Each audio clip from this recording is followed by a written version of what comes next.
dia! Louvado seja Deus por mais esse dia de vida e obrigado pela sua companhia.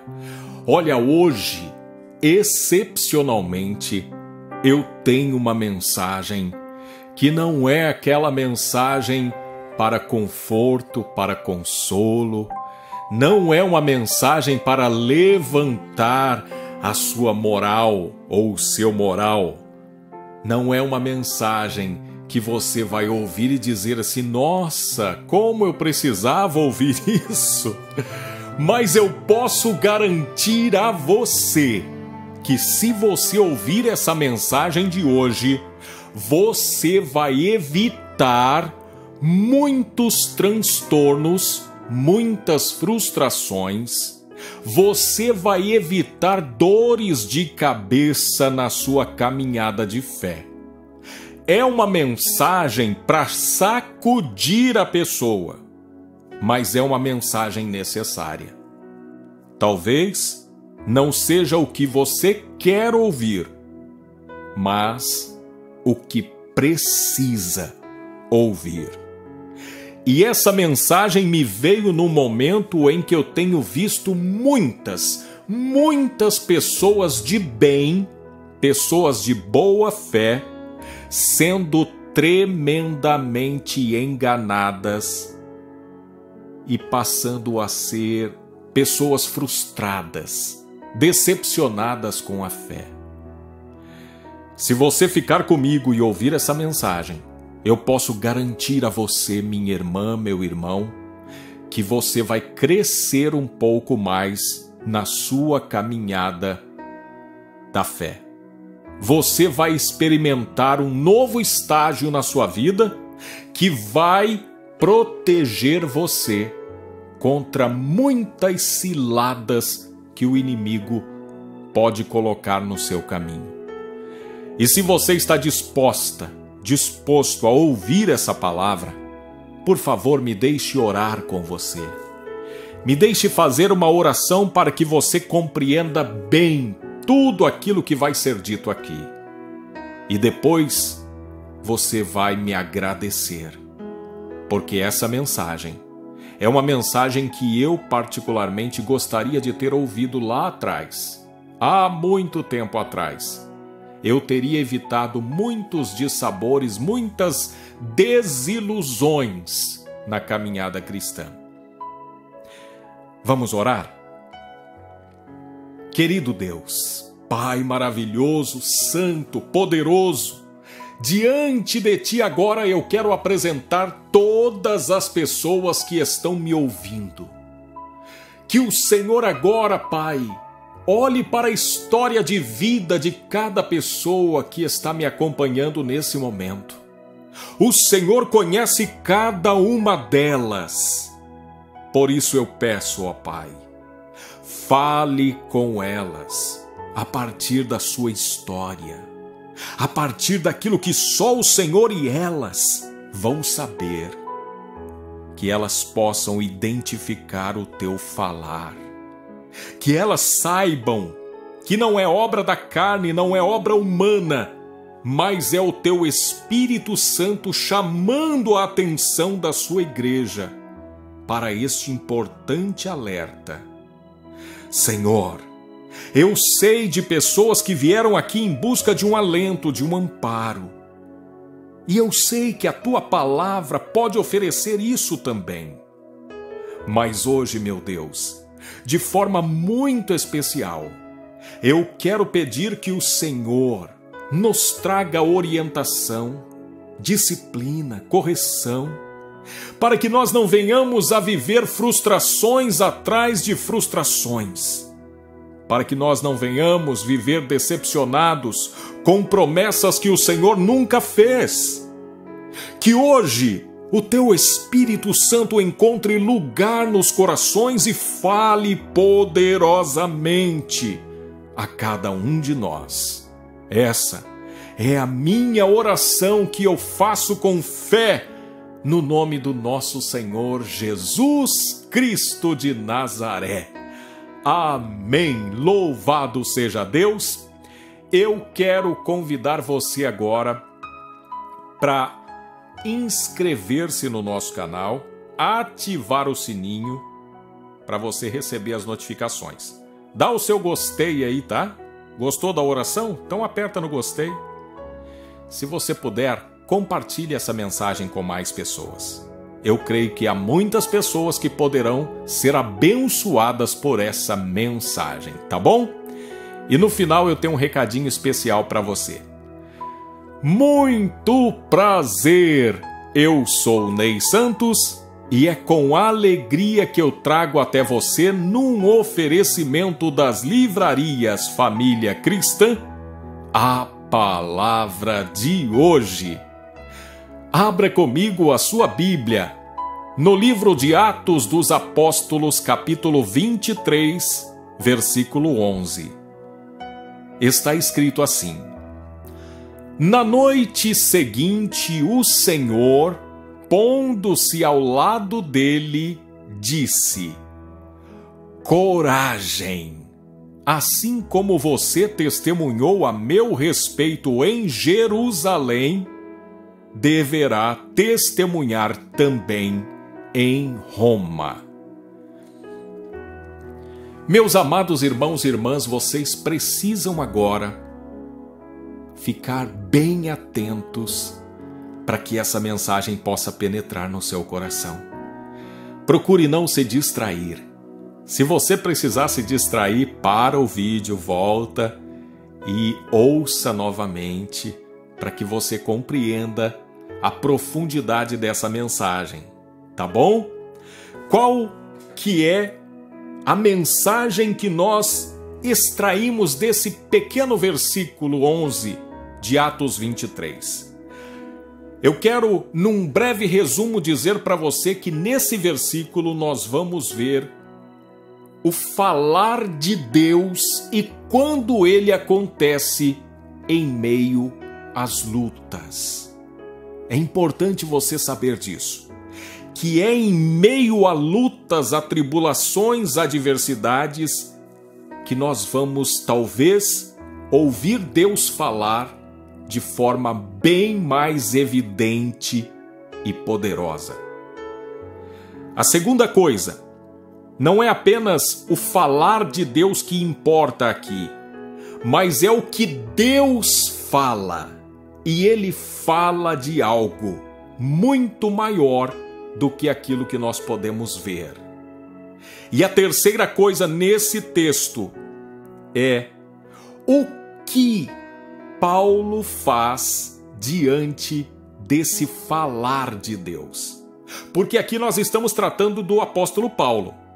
Qual é o contexto desta fala? Paulo está literalmente no miolo ou no recheio de uma enorme confusão que atenta contra a sua vida.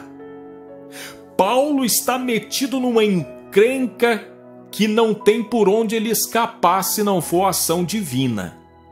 Porque Paulo, nas suas viagens missionárias, ele chega num determinado lugar onde ele começa a anunciar o evangelho do reino, e em meio a esse anúncio do apóstolo Paulo, começa a acontecer uma grande discussão.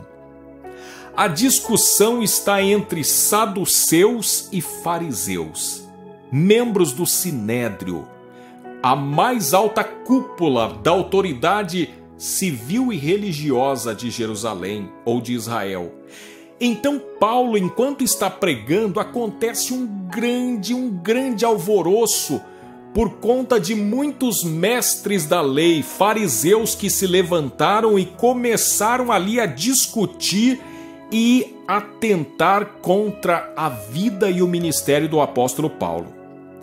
E diz a palavra que essa discussão ela ficou mais tão violenta, que um comandante, com medo que Paulo fosse despedaçado por eles, esse comandante do exército romano ordenou às tropas que fossem ao encontro do apóstolo Paulo e o tirassem à força do meio daquela gente, porque senão eles iriam linchar o apóstolo Paulo, eles iriam despedaçá-lo. É essa palavra usada aqui no versículo 10, o versículo anterior ao que nós lemos.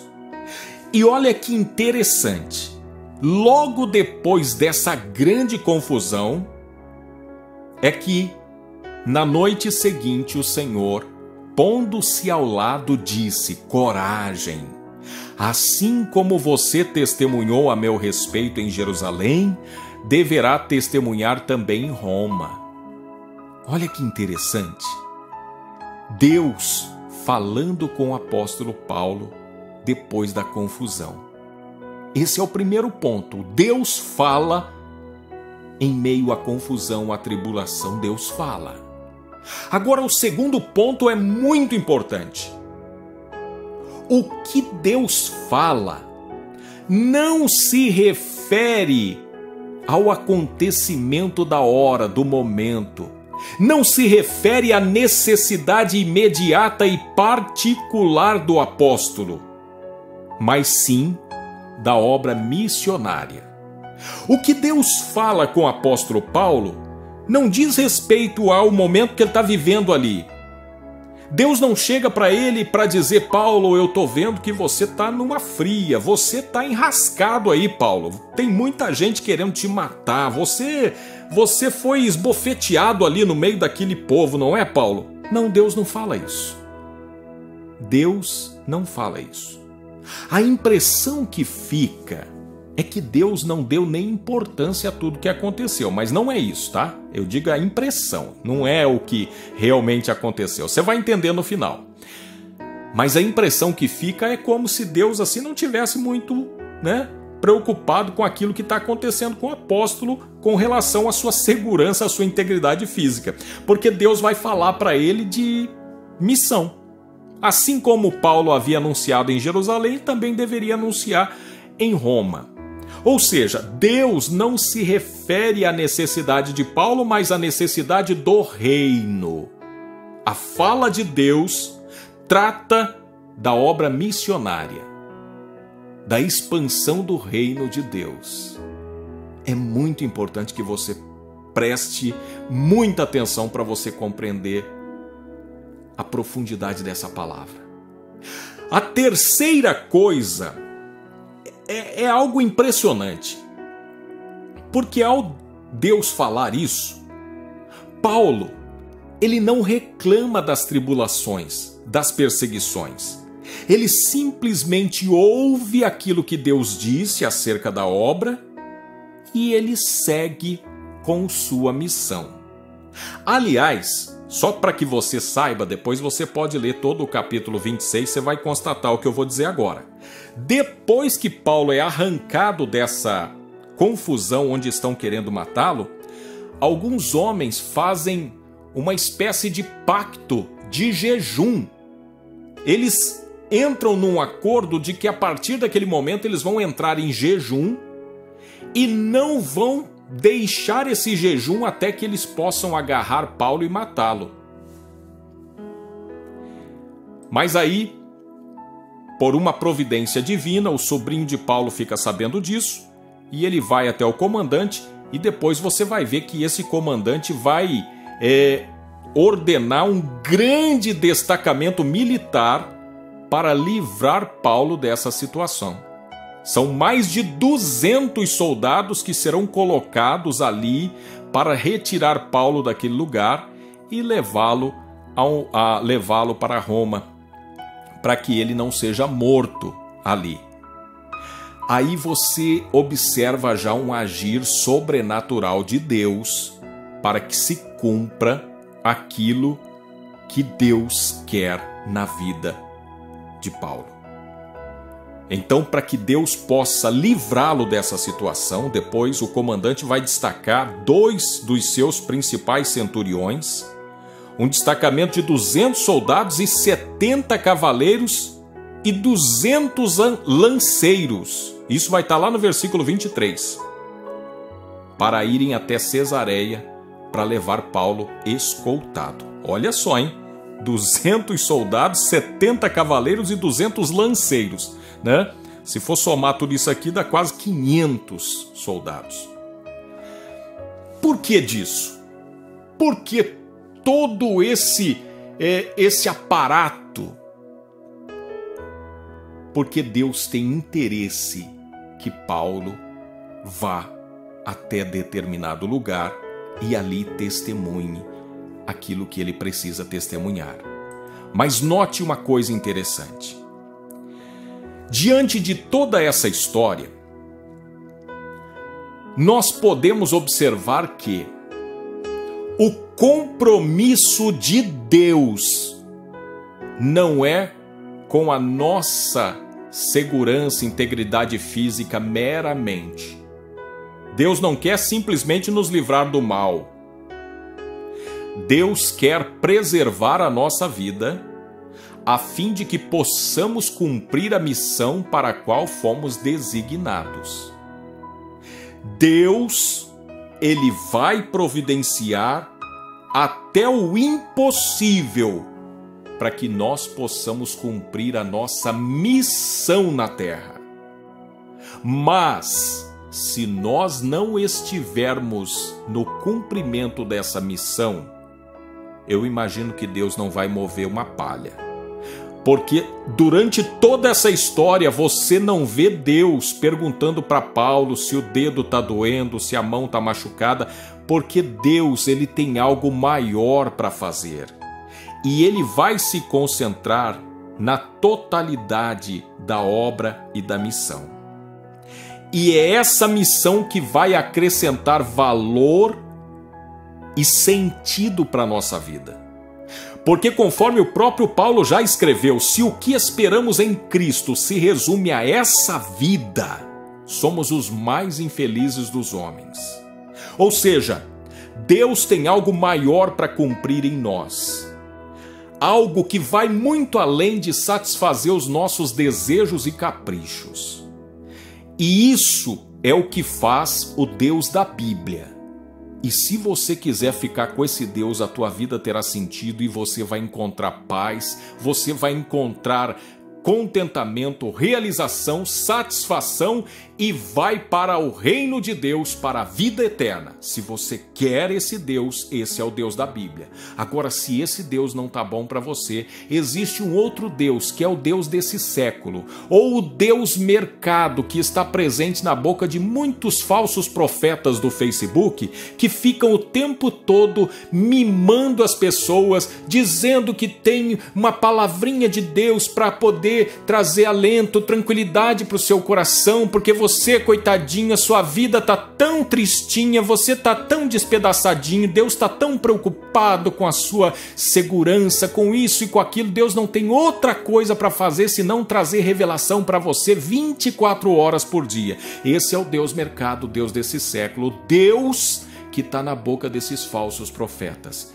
E se você quer um conselho, meu irmão, minha irmã, se a tua vida está destruída, só tem um Deus que pode curá-la, que pode reedificá-la. É o Deus da Bíblia. Mas esse Deus da Bíblia, ele tem compromisso com a sua mensagem, com a sua palavra. E eu quero agora orar para que você possa aceitar esse Deus e servir esse Deus, porque esse é o verdadeiro Deus.